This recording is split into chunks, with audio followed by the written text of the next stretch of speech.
తాకట్లో ఉన్న బంగారాన్ని విడిపించి ఆ రోజున మార్కెట్ ధర కట్టి మిగిలిన డబ్బును మీకు అందిస్తుంది కొమ్మూరి గోల్డ్. నమస్తే, welcome to I Dream Talking Point with కవిత.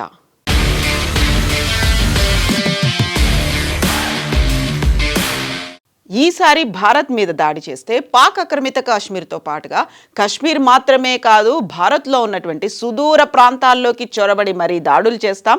దీంతో పాటుగా ఆర్ఎస్ఎస్ క్యాంపుల మీద కూడా దాడులు చేస్తామనేటువంటి తీవ్రమైనటువంటి స్వరంతో మాట్లాడారు పాకిస్తాన్ రక్షణ శాఖ మంత్రి ఖవాజా.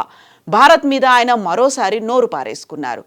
యుద్ధం అంటూ వస్తే భారత్లో సుదూర ప్రాంతాల్లోకి చొరపడి మరీ దాడులు చేస్తాము అనేటువంటి వ్యాఖ్యలు ఆయన ట్విట్టర్ వేదికగా చేశారు. రక్షణ శాఖ మంత్రి రాజ్నాథ్ సింగ్ చేసినటువంటి వ్యాఖ్యలకి కౌంటర్గా పాకిస్తాన్ రక్షణ శాఖ మంత్రి ఖవాజా ఇచ్చినటువంటి స్టేట్మెంట్ ఇది. పాక్ మళ్లీ దాడులకు తెగబడితే గట్టిగా సమాధానం చెబుతామంటూ రాజ్నాథ్ సింగ్ చేసినటువంటి వ్యాఖ్యలకు ఉక్కిరిబిక్కిరైనటువంటి పాక్ రక్షణ శాఖ మంత్రి ఖవాజా భారత్పై ఎదురు దాడికి దిగారు. భారత్ మమ్మల్ని రెచ్చగొడుతోంది, దాడులకు ప్లాన్ చేస్తోంది అంటూ అక్కసు వెళ్ళగక్కారు. భారత్ తమపై దాడులకు ప్రణాళికలు రచిస్తోందని, నిరంతరం రెచ్చగొట్టే చర్యలకు పాల్పడుతోందని ఖవాజా ఆరోపించారు.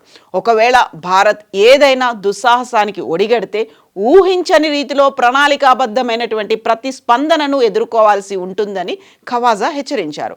పహల్గామ్ ఉగ్రవాదుల దాడి జరిగి ఏడాది పూర్తవుతున్నటువంటి నేపథ్యంలో భారత రక్షణ శాఖ మంత్రి రాజ్నాథ్ సింగ్ నిన్న కేరళలో ఎన్నికల ప్రచారంలో మాట్లాడారు. ఏప్రిల్ 2025లో పహల్గామ్ ఉగ్రదాడికి ప్రతీకారంగా భారత్ చేపట్టినటువంటి ఆపరేషన్ సింధూర్ గురించి ఆయన ప్రస్తావించారు. కేవలం 22 నిమిషాల్లోనే పాకిస్తాన్ను భారత్ మోకాళ్లపై నిలబెట్టిందని, ఉగ్రవాద స్థావరాలను మట్టి కరిపించామని రాజ్నాథ్ సింగ్ గుర్తు చేశారు.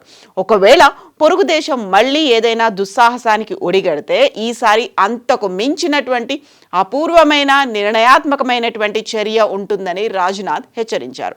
సరిహద్దుల్లో పాకిస్తాన్ మరోసారి దుస్సాహసానికి పాల్పడితే మన ప్రతిస్పందన కఠినంగా నిర్ణయాత్మకంగా ఉంటుంది అని రాజ్నాథ్ సింగ్ హెచ్చరించినటువంటి వ్యాఖ్యలపై పాకిస్తాన్ రక్షణ శాఖ మంత్రి ఆసిఫ్ శుక్రవారం స్పందించారు. పాక్ మంత్రి ట్విట్టర్లో ఇచ్చినటువంటి రెస్పాన్స్, 2 అణ్వాయుధాల దేశాల మధ్య యుద్ధానికి తావు లేదని భ్రమపడకండి, మా స్పందన అత్యంత వేగంగా క్యాలిబ్రేటెడ్ పద్ధతిలో ఉంటుంది అని అన్నారు.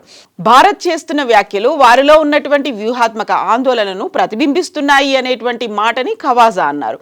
మేము దేనికైనా సిద్ధంగా ఉన్నాం. ఈసారి వేగవంతమైన నిర్ణయాత్మక ప్రతిస్పందనను పాక్ సిద్ధంగా ఉంది. ఈసారి ఘర్షణ 200 నుంచి 250 కిలోమీటర్ల పరిధికి మాత్రమే పరిమితం కాదు. మేము వారి ఇళ్లలోకి, అంటే భారత్ భూభాగంలోకి, వారి ఇళ్లలోకి చొరబడి దాడులు చేస్తాం. ఆర్ఎస్ఎస్ సభ్యుల క్యాంపుల మీద కూడా దాడి చేస్తాము అనేటువంటి మాటలు అన్నారు.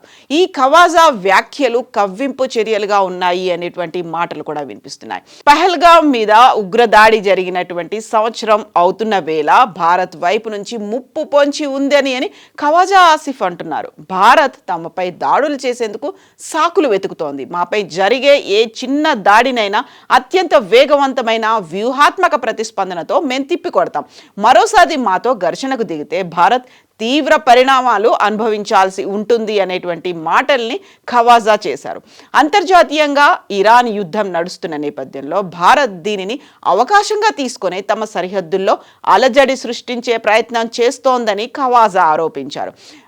రాజ్నాథ్ సింగ్ ఒక స్ట్రాంగ్ వార్నింగ్ ఇచ్చినటువంటి నేపథ్యంలోనే ఈ మాటలు వచ్చాయి అనేటువంటి అనాలిసిస్లు కూడా వినిపిస్తున్నాయి. ఖవాజా ఆసిఫ్ ఈ వ్యాఖ్యలు చేయడానికి కొన్ని గంటల ముందే భారత రక్షణ శాఖ మంత్రి రాజ్నాథ్ సింగ్ పాకిస్తాన్కు గట్టి హెచ్చరికలు జారీ చేశారు. గతంలో ఊరి దాడుల తర్వాత జరిగినటువంటి సర్జికల్ స్ట్రైక్స్, పుల్వామా అనంతరం జరిగినటువంటి వైమానిక దాడులు, పహల్గామ్ ఘటన తర్వాత జరిగినటువంటి ప్రెసిషన్ స్ట్రైక్, ఆపరేషన్ సింధూర్ వంటి చర్యలను రాజ్నాథ్ సింగ్ గుర్తు చేశారు. పొరుగు దేశం మళ్లీ ఏదైనా తప్పు చేస్తే భారత సైన్యం ఇచ్చే సమాధానం మునిపటి కంటే భయంకరంగా ఉంటుందని రాజ్నాథ్ స్పష్టం చేశారు.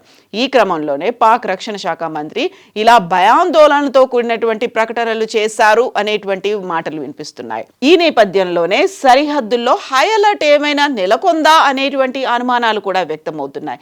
పహల్గామ్ మీద దాడి జరిగి 1 year అవుతున్నటువంటి నేపథ్యంలో జమ్మూ కాశ్మీర్ సరిహద్దుల్లో భారత భద్రతా దళాలు అత్యంత అప్రమత్తంగా ఉన్నాయి. అటు ఇరాన్ సంక్షోభం, ఇటు పాక్ మంత్రుల రెచ్చగొట్టే వ్యాఖ్యల నేపథ్యంలో ఎలాంటి అవాంఛనీయ సంఘటనలు జరగకుండా నిఘా వర్గాలు నిరంతరం పర్యవేక్షిస్తున్నాయి. పాకిస్తాన్ తన అంతర్గత సమస్యల నుంచి ప్రజల దృష్టిని మళ్లించేందుకే ఇలాంటి కవ్వింపు చర్యలకు పాల్పడుతోందని విశ్లేషకులు అయితే భావిస్తున్నారు.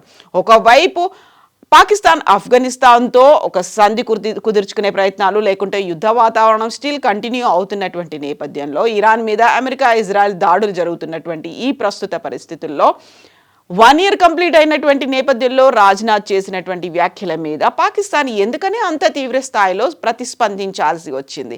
పాకిస్తాన్ మళ్ళీ ఏదైనా ప్రయత్నాలు మొదలు పెట్టిందా? ఎందుకంటే ఆపరేషన్ సింధూర్కి ఒక పాజ్ బటన్ మాత్రమే ప్రెస్ చేసి ఉంచాము, ఎనీ టైం పాకిస్తాన్ని భూగోళంలో లేకుండా చేస్తాం, ప్రపంచ పటంలో ఎలాంటి ఆనవాలు లేకుండా పాకిస్తాన్ పోతుంది అని గతంలోనే రాజ్నాథ్ సింగ్తో పాటుగా ప్రధానమంత్రి నరేంద్ర మోదీ చేసినటువంటి వ్యాఖ్యల నేపథ్యంలో పాకిస్తాన్ ఇప్పుడు ఏమైనా మళ్ళీ అలాంటి ప్రయత్నానికి, లేకపోతే వాటికి సంబంధించినటువంటి స్ట్రాటజీ ఏదైనా చేస్తోందా అనేటువంటి అనుమానాలు కూడా వ్యక్తమవుతున్నాయి. మీరేమనుకుంటున్నారో కామెంట్స్ రూపంలో తెలియచేయండి.